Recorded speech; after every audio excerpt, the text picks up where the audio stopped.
Welcome back to Ozarks Live. Say hello to my good friend Michelle Kaufman from over at Harter House. Hi, Joy.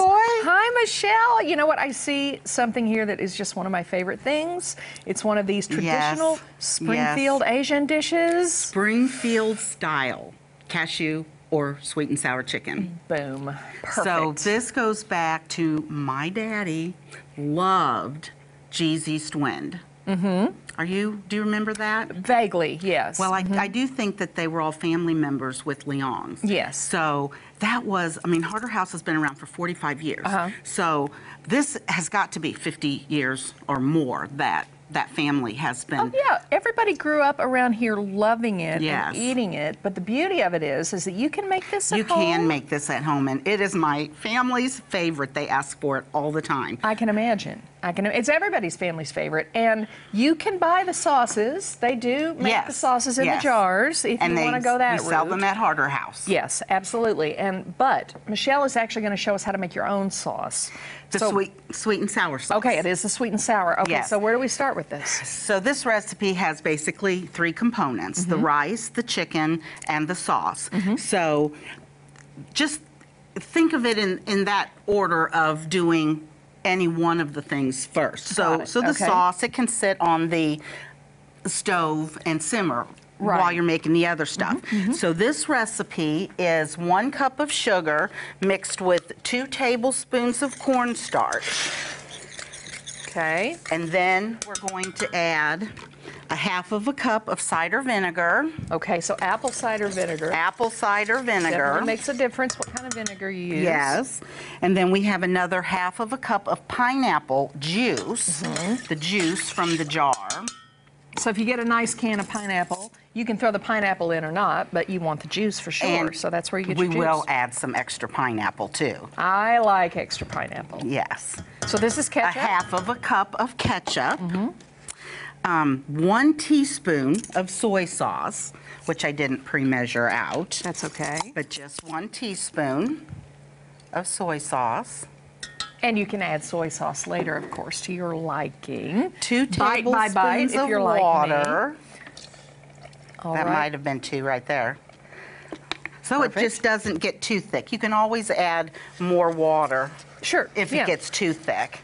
And then the pineapple chunks, green peppers are optional, and carrots are optional. Okay. So the carrots you can cut up either like just, is that a julienne cut? Well, you can slice them into a julienne cut, or you can just slice them into chunks. And it kind of depends on your taste. You know, you might want it a little chunkier than the next person. I actually put these in the microwave for just 3 minutes, the green peppers and the carrots. I was about to say, and that's that way rather than parboiling them or waiting on them to soften just a little bit. I think that's a genius idea, Michelle. Grated is also good. She just puts them in the microwave, softens them up slightly, but there's still a little bit of a bite to them. And really, then you just want to let it cook, and it will thicken up and reduce a little bit. And when you're ready to serve it, I like to serve it like this, like family style. And so the next 2 components are the rice and the chicken. The chicken is cut into small bites about the size of, you know, your thumb tip. And it is flour, then egg, then flour. Let it sit about 10 minutes in each one. Okay. And then fry it up in peanut oil. Oh, okay. And you can put it in the oven and let it stay warm if you choose to do like that step next. And the rice is stir-fried. You wouldn't have to, but I added onion and fried and a little soy sauce and some scrambled eggs. It's a scrambled egg that makes real fried rice, which is always good. By the way, I noticed you're using a nice Uncle Ben's rice.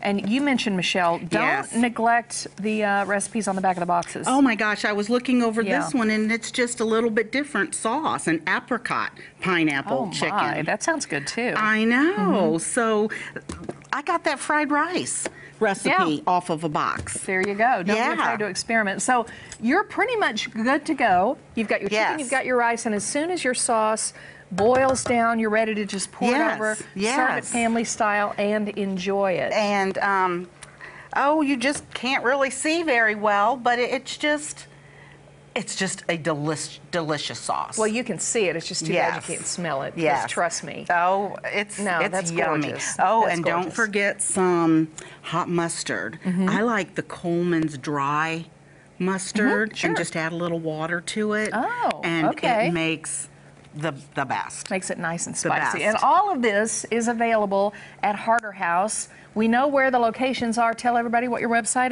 is. Harterhouse.com. Get lots of information at harterhouse.com. Make your family really happy with a great Come dinner in tonight. and see us. Michelle, thank you. Thank you.